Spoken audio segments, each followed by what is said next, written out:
শীত মামা ধীরে ধীরে আসতেছে আমাদের দিকে। শীতের রাতে আমার বন্ধুদেরকে জানাই শুভেচ্ছা। সেই ছোট্টবেলার কথা মনে পড়ে শীতের বেলা। আমরা ঘুম থেকে উঠে ভাপা পিঠার দোকানে যেতাম, গরম গরম ভাপা পিঠা খেতাম। কি মজা লাগতো সেই শীতের বেলায়।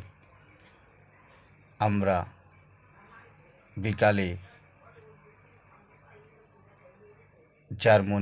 শুকনা জার্মনি লাকড়ি দিয়ে আমরা আগুন ধরাইতাম, আগুন তাপাইতাম। সেই দিনগুলি কোথায় যেন হারিয়ে গেছে। সেই ছোট্টবেলার দিনগুলির কথা মনে পড়ে আজও।